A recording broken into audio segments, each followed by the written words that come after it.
La política de seguridad democrática, además, no debe verse aislada de la confianza inversionista y de la cohesión social. Y me explico.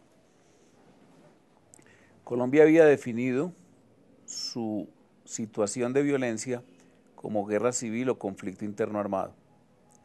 En esas circunstancias de guerra civil o conflicto interno armado, está prohibido por la legislación internacional que los ejércitos contendores involucren a la población civil en el conflicto. Eso incluso es un delito que viola el derecho internacional humanitario.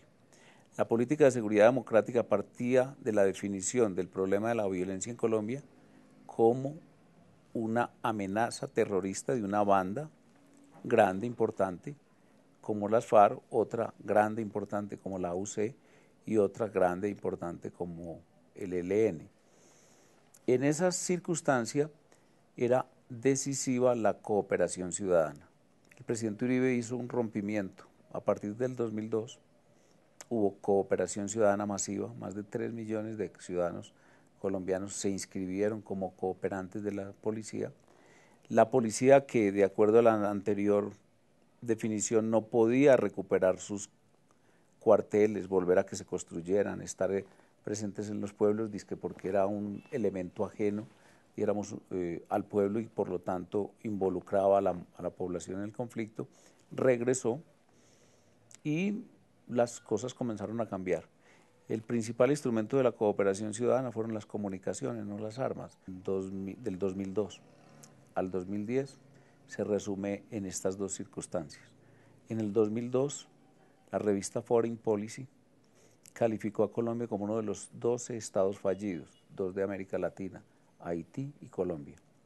En el año 2010, el presidente del HSBC dijo: Colombia es una de las 7 economías que insurgen, que están comenzando a hacerlas más atractivas para la inversión mundial. Pues yo soy el presidente del Centro de Pensamiento Primero Colombia. Yo pienso que la seguridad democrática es una doctrina política, en el sentido de que rompe completamente con un marco que llevaba unas décadas muy largas por el oprobio de la presencia terrorista, y nosotros en el Centro de Pensamiento logramos convertirnos como una especie de ejército de publicistas de la seguridad democrática. Nosotros teníamos una doctrina que también supone una teoría. La teoría de la seguridad democrática es enfrentar al terrorismo. La teoría de la solución política negociada, es decir, estamos en guerra civil, hay dos ejércitos, y claro, cuando uno habla de un ejército y de una banda terrorista, ya comienza a respetar al otro, como, dijéramos, como un contendor casi de igual a igual.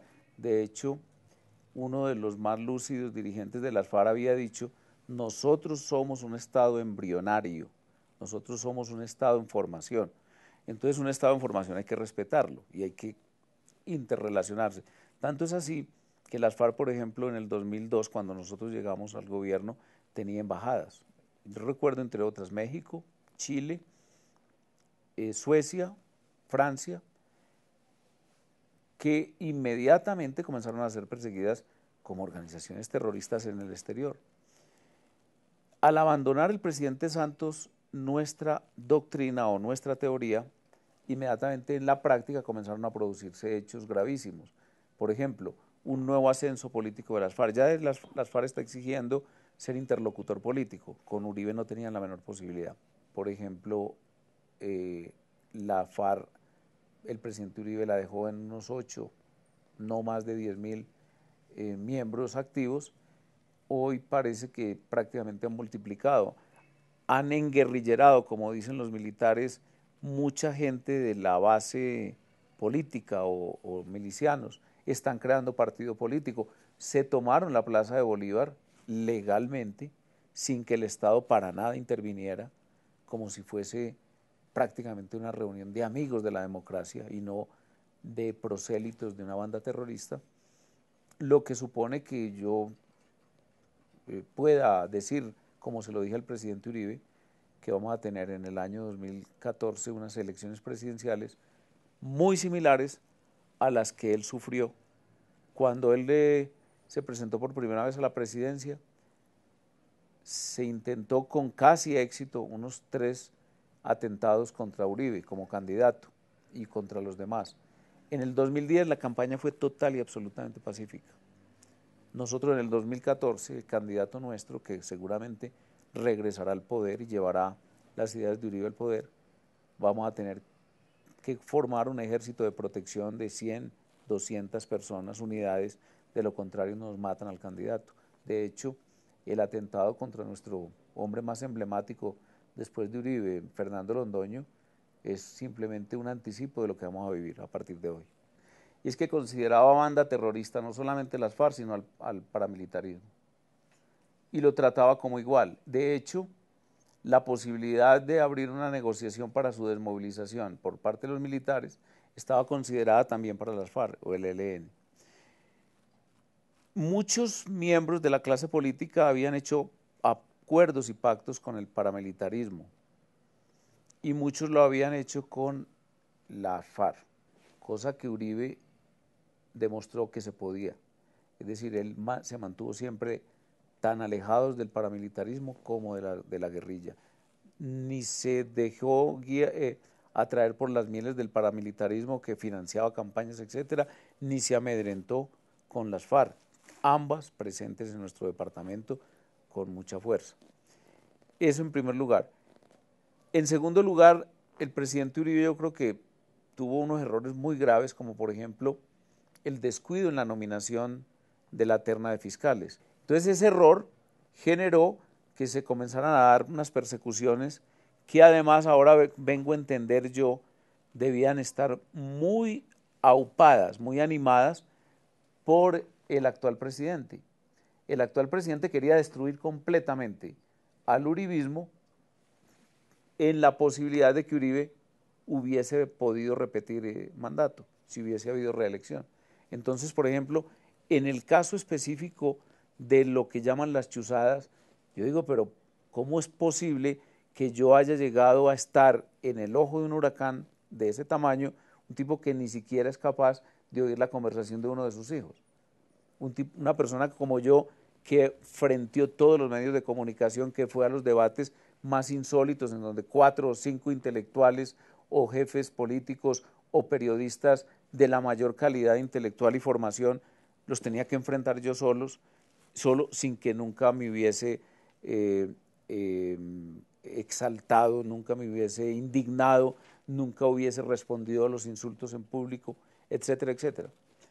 ¿Por qué? Porque era toda una componenda.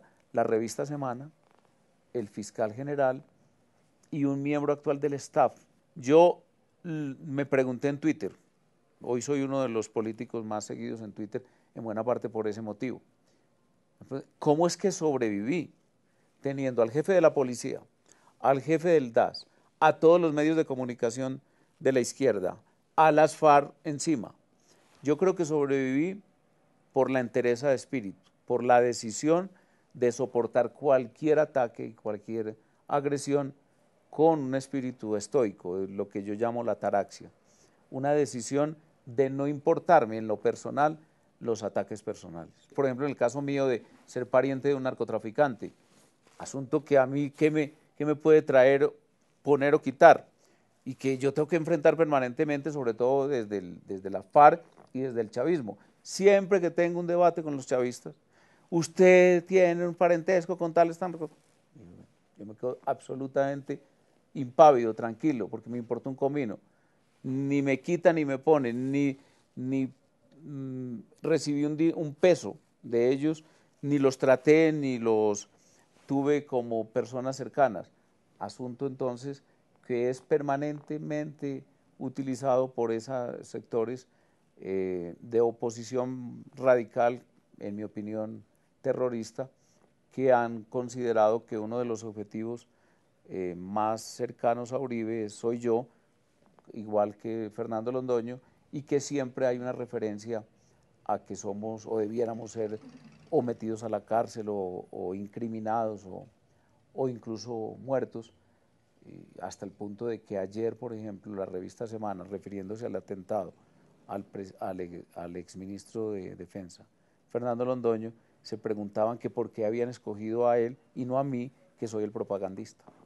ser publicistas desde el punto de vista del presidente Uribe, difundir esa doctrina y mantener muy viva esa llama. Es una flama que necesariamente volverá a ser un incendio, desde el punto de vista positivo.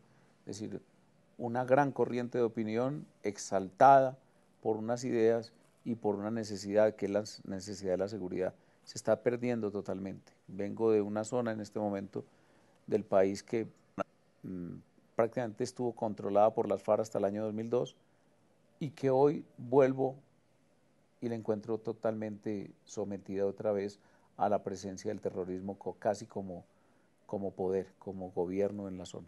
En América Latina hay mucho temor a la reelección porque está pasando otra vez lo de México. Miren ustedes, se abre una compuerta y ahí mismo pasa lo de México, Venezuela, Ecuador, Bolivia.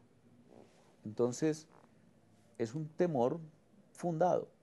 Yo creo que nosotros no debimos haber pedido un tercer periodo, sino más bien haber preparado un dirigente en condiciones de ganar electoralmente la presidencia, incorporando los puntos de vista del presidente Uribe y su importancia o trascendencia en la gestión de ese gobierno.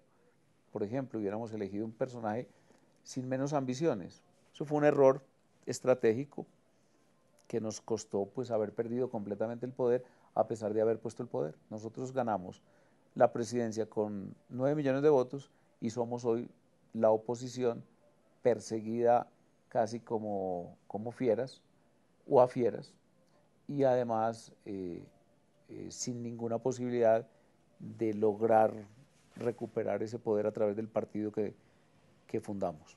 Yo tengo la total y absoluta y firme convicción de que si a alguien no le interesa chuzar a nadie es a Uribe. Otras cosas, porque Uribe lo que es un frentero, y Uribe lo que es un debate, un dialéctico, y Uribe lo que es un combatiente.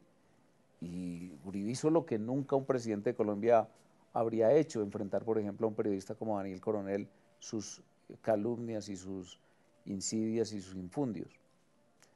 Pero el error fue la falta de ejercicio firme de la autoridad internamente dentro del gobierno, en el sentido de que si hubiese, por ejemplo, puesto coto a esos abusos de algunos miembros del gobierno que venían dentro de una inercia del DAS, por ejemplo, y particularmente, cosa que no comparte conmigo el presidente Uribe, las actitudes de su último director del DAS, porque su último director del DAS estaba creando un ambiente favorable a una posible candidatura de Juan Manuel Santos en contra de Uribe o en contra de Andrés Felipe Arias, que era el posible sucesor de Uribe nominado, señalado por él. Entonces nosotros lo que tuvimos es una falta total de juicio en saber que había enemigos internos. Pues lo que hubo en Colombia, según la definición del presidente Uribe, fue un abuso de la libertad de prensa. Un periodista que tiene un micrófono que es prácticamente un arma de extorsión y de chantaje. Hay mucha actividad. Esta semana, por ejemplo, en que estamos haciendo la grabación, vamos a Miami, a Nueva York.